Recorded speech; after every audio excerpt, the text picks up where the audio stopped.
Another year, another iPhone, and I finally managed to get my hands on an iPhone 14 Pro, so of course I'm gonna try it out. And as a photographer and filmmaker, I'm mostly focused on the cameras of this thing. And for this video I really want to focus on the video capabilities of this phone, so this entire video is going to be filmed on the iPhone 14 Pro. Except the drone shots, of course, because I'm not going to strap my phone to my drone. I'm not that crazy. Not yet anyway.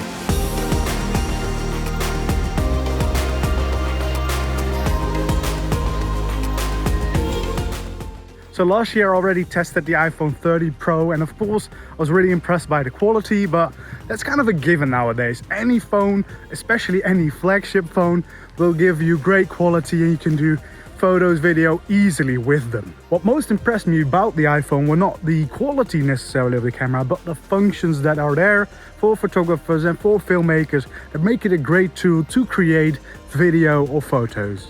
And I've actually frequently used the phone to create content for this channel without feeling like the quality wasn't quite there.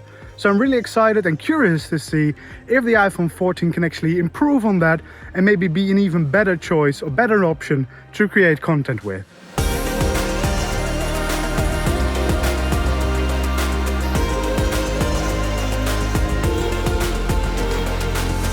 And as I said before, this is just going to be the first video of many about the iPhone 14 Pro. So if you have any questions or suggestions, please leave them down in the comments below and maybe I can follow up on that.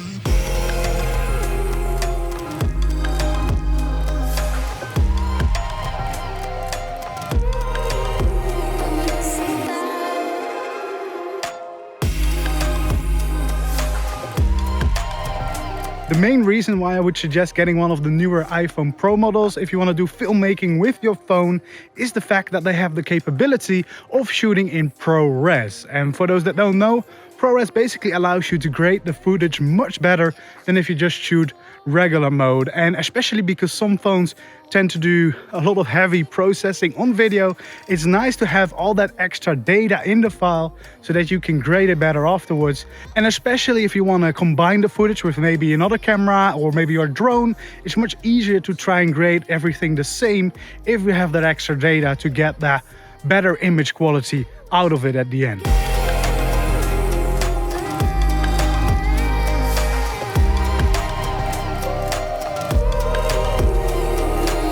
Oh my god, did you see that? That's not planned. That was pretty cool.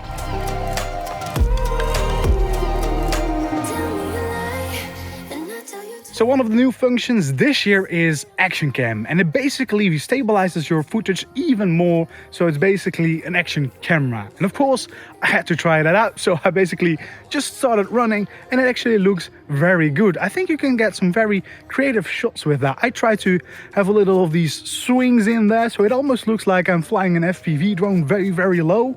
But yeah, it does a great job. You can use it on all cameras and it's a great addition. And I guess it basically turns your iPhone into a action cam. So I guess you could use it during all your extreme sports, but your iPhone is probably not as durable as, let's say, a GoPro, so you might not want to use it in every situations, but it's definitely a cool addition to the arsenal of the iPhone.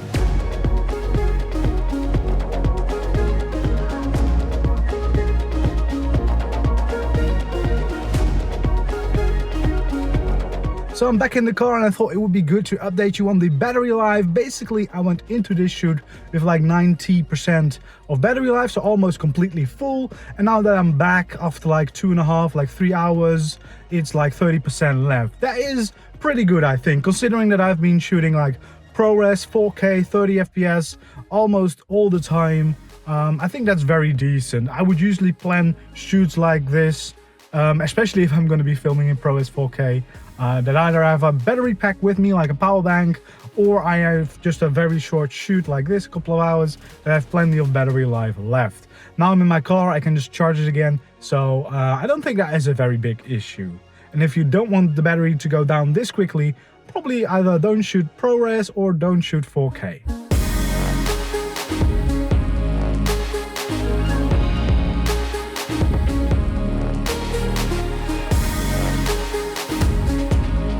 So I made it back home and I've had the time to look at the footage on my PC, and not surprisingly, of course, it all looks great. It's very nice to edit and especially nice to grade because I filmed most of it in ProRes. Only basically these presentation shots are in cinematic mode.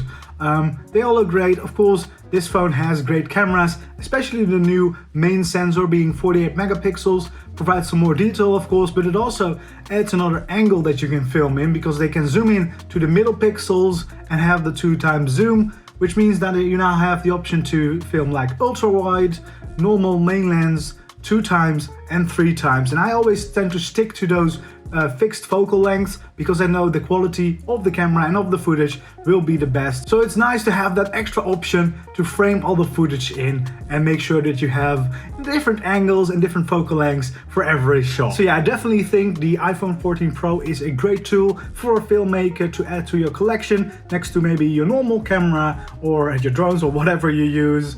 I don't know if it's worth the upgrade though if you have like an iPhone 30 Pro. I think then you're still fine. Quality is great from that camera as well, and I don't think the difference is big enough to justify spending that much more money on it to get the new phone. So I think you're probably fine sticking with the 13 for that. And if you're on an iPhone previously, then maybe consider upgrading. Now, it's a great tool, as I said, for any filmmaker, but especially if you're maybe just starting out and you were looking for a camera and you don't want to spend too much, this might be a great option. Just get this phone because the cameras are great.